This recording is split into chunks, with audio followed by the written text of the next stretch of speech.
Διδυμάκια, ώρα για σχολείο. Άντε πάλι πρωί-πρωί.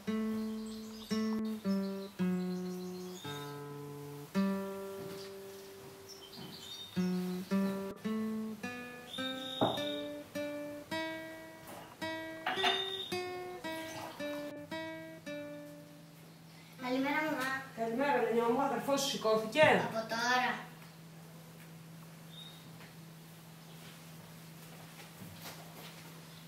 Σέργιε, θα κρυώσει το γάλα σου.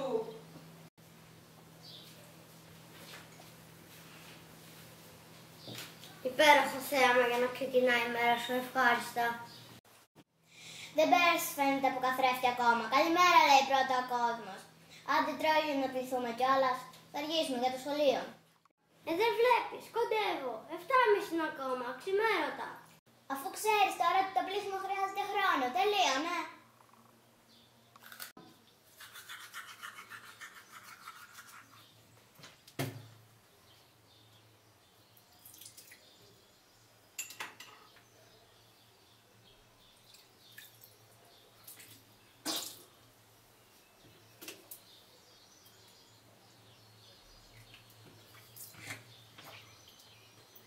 Ρίξε λίγο περισσότερο ρε παιδάκι μου νερό, δεν είναι κολλήριο να το ρίξεις με το σταγονόμετρο.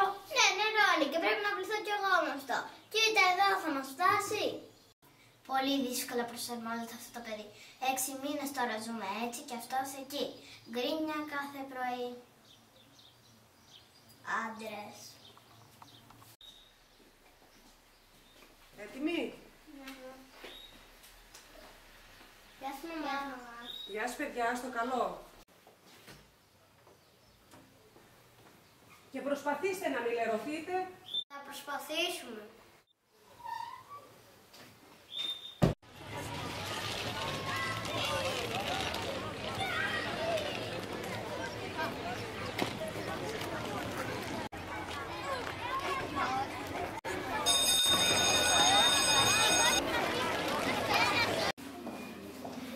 Καλημέρα παιδιά. Καλημέρα κυρία. Είστε καλά? Ναι.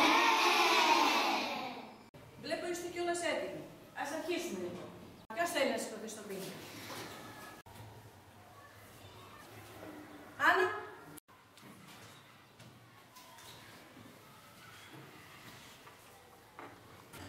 Μιχάλη, θα πεις την πρώτη διαίρεση? 740 δια 10.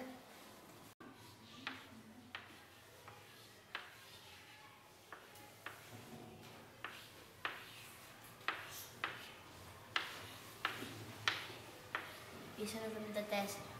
Πολύ ωραία, Άννα, κάθισε. Ποιος θα συνεχίσει? Άγγελε, έλα.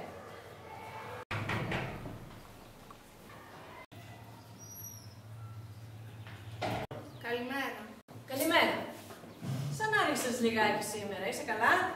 Συγγνώμη κυρία, χάλασε το ξυπνητήρι και αργήσαμε να ξυπνήσουμε. Καλά, κάθισε. Τι είναι, Τάσο? Κυρία, οι βρύσες του σχολείου έχουν νερό. Αλήθεια, πώς το ξέρεις? Τώρα που ερχόμουν είδα τα παιδιά της έκτης να ποτίζουν τα δέντρα της αυλής.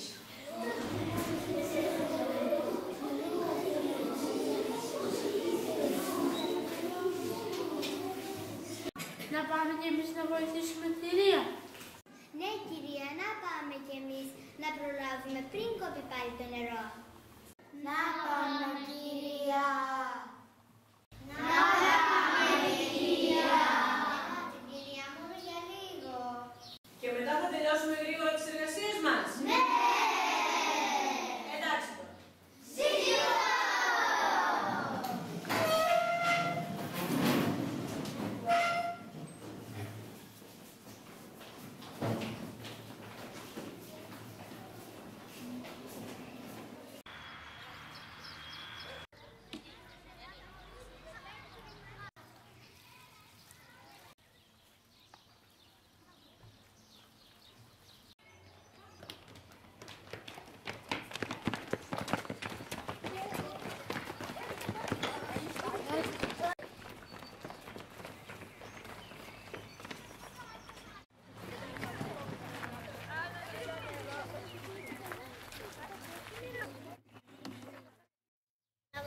βρίσουμε κι εμείς.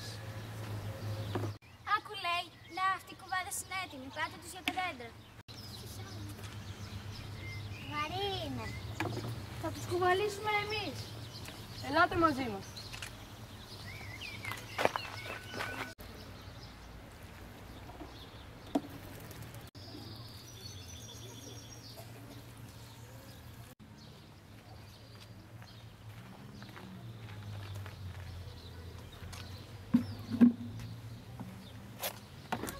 Με τα δέντρα τέλος. Ωραία, θα προλάβουμε να γεμίσουμε και τους κουβάδες για αύριο. Μπορεί το νερό να μην έρθει πάλι το πρωί. Τι να κάνουμε τώρα δηλαδή? Αυτοί οι κουβάδες είναι για τις τουαλέτες. Και αυτή εδώ είναι για το αυριανό απότισμα. Γεμίστε τους στις βρύσες του κηλικείου. Παιδιά, ελάτε να δώσετε ένα χεράκι.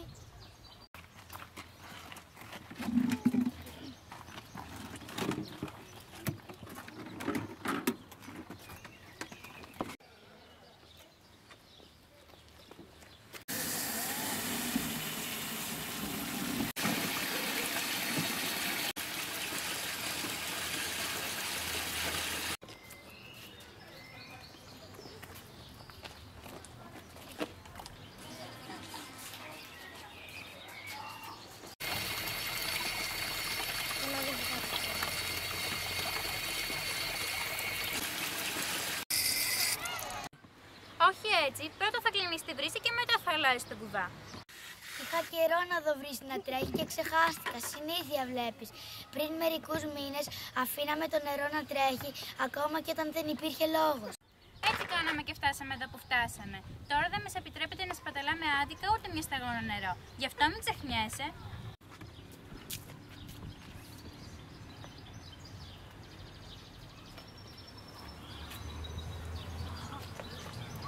Παιδιά, είναι και αυτή για την κυραβούλα. Μην τους ξεχάσουμε. Θα γεμίσουμε εμείς τους ζουβάτες για την καθαρίστρια. Είναι η μέρα που καθαρίζει σήμερα. Θα τη φτάσουν 4 κουβάδες. Δεν πρόκειται να έρθει πάλι σήμερα το νερό. Αν δεν φτάσουν, θα πάρει από αυτούς που γεμίσαμε για το πότισμα. Ας κάνει κι αλλιώς. Άντε, πάμε τώρα να τελειώνουμε.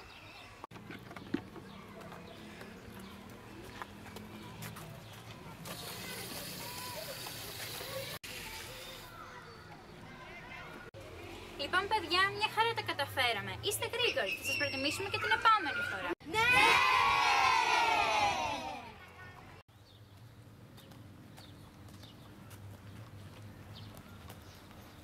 Ελάτε να σας δείξω κάτι. Έφερες τη συλλογή με τα γραμματόσημα που σου χάρισε ο παππούς στη γιορτή σου. Σε άφησε η μαμά σου. Όχι, κάτι άλλο. Πάμε να καθίσουμε σε μια άκρη.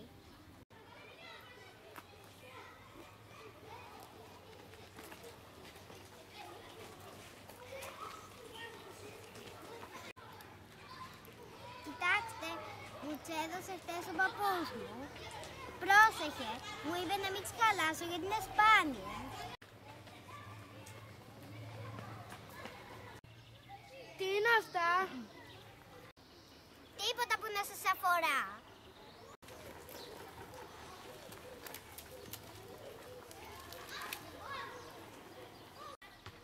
Τι θέλετε, σας είπε κανείς ότι χρειαζόμαστε θεατές? Θέλουμε να δούμε τι κοιτάζετε, γιατί δεν μας αφήνετε, μυστικό είναι. Αν δεν φύγετε, θα πούμε στην κυρία τι μας ενοχλείτε. Η κυρία έχει πει να παίζουμε όλοι μαζί, εσάς θα μαλώσει. Άμα είστε τέτοιοι, ορίστε, κάτι παλιές φωτογραφίες είναι. Ουάου, κοίτα νερό, έβγαζαν ποτέ βρύσες τόσο νερό? Το χωριό του παππού μου, ναι, όταν ήταν μικρός είχαν όσο νερό ήθελαν, όχι όμως μέσα στο σπίτι. Το κουβαλούσαν με δοχεία από αυτή τη βρύση και με αυτό έκαναν όλες τις δουλειές του σπιτιού. Και στο χωριό της γιαγιάς μου είχε μια τέτοια βρύση. Η γιαγιά μου είχε πει ότι το νερό έτρεχε συνέχεια και με αυτό πότισαν τα χωράφια και τους κήπους. Τώρα όμως έχει νερό. Μπα, πάνε χρόνια που έχει στερέψει. Ούτε και στο δικό μου χωριό έχει. Όσο νερό έρχεται από το βουνό, το μαζεύουν σε μια δεξαμένη και το αφήνουν να τρέχει και εκεί 2 ώρες την ημέρα. Τα καλά τα δικά μας. Κοίτα τι όμορφα που ήταν τότε. Τώρα καταλαβαίνω γιατί η γιαγιά μου κάθε φορά που μου μιλάει και το χωριό της και τη βρύση του δακρύζει.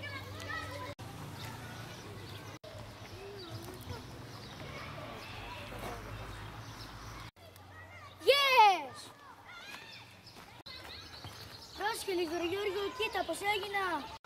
Καλά, μωρέ, πώς κάνεις έτσι, θα την πλύνεις. Εύκολο είναι. Για σένα, για τη μαμά σου όμως είναι. Έτσι λες εσύ, για ρώτα και εμάς. Μαλώνετε ρε παιδιά. Εσύ είναι Μιχάλη, αφού η μητέρα σου δεν δουλεύει. Η μάνα μου είναι όλη τη μέρα στο σπίτι, αλλά το νερό έρχεται 2 ώρες κάθε μεσημέρι. Δεν προλαβαίνει όλες τις δουλειές. Αυτό το είχα ξεχάσει. Με συγχωρείς, Μιχάλη, και εμείς το ίδιο πρόβλημα έχουμε. Αλλά εντάξει. Τι θα γίνει με αυτό το νερό, ρε παιδιά? Από τότε που κόπηκε, η μαμά μου όλο φωνάζει. Μην τρέχεις και υδρώνεις, μην μπαίνεις στα χώματα, μην μπαίνεις αγκαλιά το σκύλο. Πού να παίξω κι εγώ και με τι? Και άμα καθίσεις να δεις λίγη τηλεόραση ή να παίξεις στο κομπιούτερ, αρχίζει πάλι τον εξάψανο. Να χαζέψεις όλη μέρα μπροστά σε μια οθόνη. Παίξε και λιγάκι, αυτοί οι μεγάλοι δεν ξέρουν τι θέλουν. Άσε που άμα δεν λερωθείς και λιγάκι δεν μπορείς να ευχαριστηθείς τίποτα. Πρόσεχε που στρως, πρόσεχε που πατάς, πρόσεχε που κάθεσαι. Αμάν πια, παιδιά είμαστε, δεν είμαστε ρομποτάκια. Αυτά που ξέρουμε να τα ξεχάσουμε.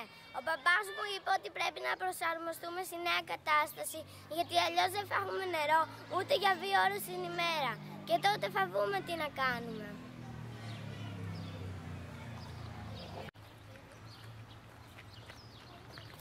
Κάθε πότε έρχεται νερό στο σπίτι σας? Σε εμάς έρχεται το πρωί, 7 με 9. Τυχεροί που είστε, ξυπνάτε και ρίχνετε λίγο νερό στο πρόσωπό σας, να ανοίξει το μάτι σας, όχι σαν για εμάς. Σε εμάς έρχεται 8 με 10 το βράδυ. Πανικός. Να πληθούμε, η μαμά να πίνει τα πιάτα, ο μπαμπάς ποτίζει τα λουλούδια. Και ποτέ δεν προλαβαίνουμε να κάνουμε όλες μας τις δουλειές. Αστειεύεσαι, τα απαραίτητα μόνο και τα υπόλοιπα σιγά σιγά με τους κουβάδες και τα μπουκάλια. Πού είναι τα παιχνίδια που κάναμε με το νερό, η πισίνα που πλατσουρίζαμε όλο το καλοκαίρι στο μπαλκόνι με τον αδερφό μου? Οι πουγελόφωτσες, θυμάστε που καταβρέχαμε τα αγόρια και δεν μπορούσε να μας ανακαλύψει? Τώρα που είπες μπουγελόφατσες, τι θυμήθηκα? Πέρσι που ο αδερφός μου ήταν στην έκτη, την τελευταία μέρα που τους άφησε ο καιρός διευθυντής να παίξουν μπουγέλο, θυμάστε τι έγινε? Χαμός! Το προάβλιο είχε τόσο νερό, λες και έβριχε 2 μέρες συνέχεια. Όσο για τον αδερφό μου, μη σας πω καλύτερα. Έστασε ολόκληρος. Η μαμά μου δεν τον έβαλε στο αυτοκίνητο. Γύρισε στο σπίτι με τα πόδια, σαν βρεγμένη γάτα. Άραγε όταν εμείς θα πηγαίνουμε στην έκτη, θα έχουμε νερό να πίνουμε?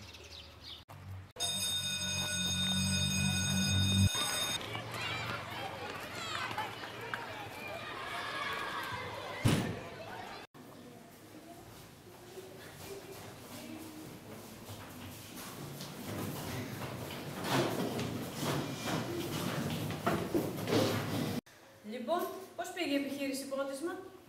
Κυρία, ευχαριστούμε που μας αφήσατε να βοηθήσουμε. Ήταν πολύ ωραία. Κυρία. Ναι, Κατερίνα. Εσείς τι πιστεύετε, θα ξαναγίνουμε όπως πριν που είχαμε νερό ολόκληρο το 24ωρο? Τι να σου πω, Κατερίνα μου, το σίγουρο είναι ότι πρέπει να προσπαθήσουμε όλοι μαζί. Και βλέπουμε. Δεν θα συνεχίσουμε μαθηματικά, κυρία. Αύριο κάποια τα μαθηματικά.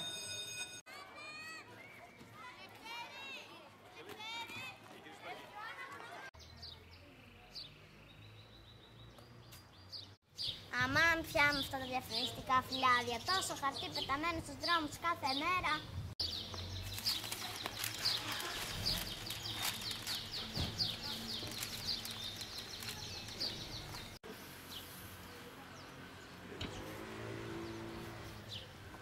Να, κι άλλα εδώ. Ευτυχώς που έχουμε και τους κάδους ανακύκλωσης.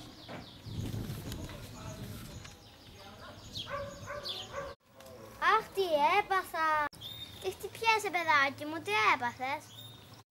Υπεύθυνη για την ανακύκλωση στην τάξη μας είναι η ομάδα μου. Και δεν έχουμε αδειάσει τον κάδο εδώ και 2 μέρες. Καλά, ντε, μου κόψες το αίμα και αύριο μέρα είναι. Θα μου το θυμίσεις? Ήθελα να ξέρα τι θα έκανες χωρίς εμένα.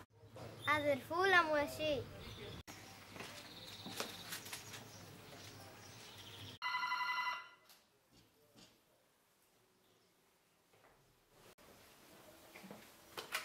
Ποιος είναι? Εμείς είμαστε, μαμά, άνοιξε.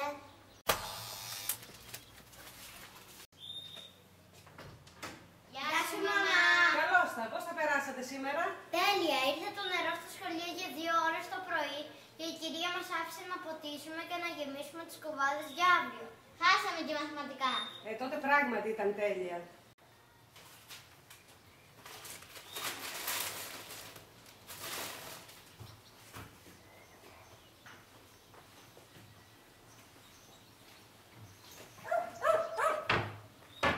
Κάθε μεσημέρι η κουζίνα είναι το πιο ωραίο δωμάτιο του σπιτιού. Πείνασες μου φαίνεται. Και πίνασα και μ' αρέσει που είναι όλα καθαρά. Έχει νερό και η βρύση μας. Μαμά, εσύ τι λες, θα ξανά έχουμε νερό όπως παλιά? Ας το ελπίσουμε, κουράστηκα πια με αυτή την κατάσταση. Άντε, πηγαίνετε τώρα να πληθείτε πρωτού κοπεί πάλι το νερό και ελάτε για φαγητό. Και μην αφήνετε τη βρύση να τρέχει. Ξέρουμε, οικονομία στο νερό.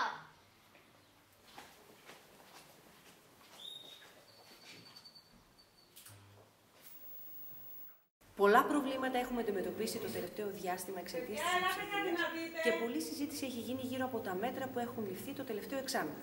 Ας δούμε τι έχει να μας πει επί του θέματος ο κύριος Γεωργίου. Κύριε Γεωργίου, είστε φοιτητής, μέλος της ομάδας του Πανεπιστημίου Πατρών, που το τελευταίο εξάμηνο διεξήγαγε μία έρευνα σχετικά με τη λειψιδρία και τα μέτρα που ελήφθησαν. Έχοντας τα πρώτα αποτελέσματα στα χέρια σας, μπορείτε να μας πείτε αν τα μέτρα αυτά απέδωσαν και τι προβλέπετε για το μέλλον? Η δική μας έρευνα αφορά την περιοχή της Πάτρας. Ως εκ τούτου, δεν μπορώ να σας μιλήσω για άλλες περιοχές της πατρίδας μας. Τα μέτρα που υιοθετήθηκαν από το Δημοτικό Συμβούλιο της πόλης μας και τελικά εφαρμόστηκαν ήταν μια δική μας πρόταση. Αυστηρά μέτρα θα πρέπει να ομολογήσετε. Αυστηρά οπωσδήποτε. Ο κόσμος όμως τα δέχτηκε χωρίς μεγάλες αντιδράσεις, γιατί ακριβώς αντιλήφθηκε ότι ήταν αναγκαία. Και θα πρέπει να σας πω ότι χάρη σε αυτά τα μέτρα μπορούμε σήμερα να είμαστε αισιόδοξοι. Θέλετε να πείτε ότι είμαστε έτοιμοι να ξαναδούμε το νερό να τρέχει από τις βρύσες μας όλο το 24ωρο? Κάτι τέτοιο δεν φαίνεται εφικτό ακόμα. Όμως η μεγάλη εξοικονόμηση νερού το τελευταίο εξάμηνο, παρόλο που οι βροχοπτώσεις ήταν ελάχιστες, ανέβασε τη στάθμη του πόσιμου νερού στους ταμιευτήρες. Ευελπιστούμε ότι, αν συνεχίσουμε αυτή την προσπάθεια με συνέπεια, υπομονή και επιμονή, όλοι μαζί και ο καθένας χωριστά, στο αμέσως επόμενο διάστημα θα υπάρχει δυνατότητα υδροδότησης για μεγαλύτερο χρονικό διάστημα μέσα στη μέρα. Ίσως και 4 με 6 ώρες. Με απότερο στόχο την πλήρη υδροδότηση μέσα στο 24ωρο, φαντάζομαι. Ασφαλώς. Θα πρέπει να γίνει όμως συνείδηση στον κόσμο πως, ακόμα και αν η βρύση μας έχει νερό όλο το 24ωρο, θα πρέπει να κάνουμε μια συνετή χρήση αυτού του νερού. Ακριβώς επειδή δεν είναι ανεξάντλητο. Πιστεύω πως το εξάμηνο αυτό της αυστηρής εξοικονόμησης πήραμε όλοι το μάθημά μας. Ευχαριστώ πολύ, κύριε Γεωργίου. Σας εύχομαι καλή συνέχεια. Ευχαριστώ και εγώ που με καλέσατε στην εκπομπή σας. Λες να τα καταφέρουμε τελικά? Σίγουρα, όλοι μαζί μπορούμε να καταφέρουμε πολλά.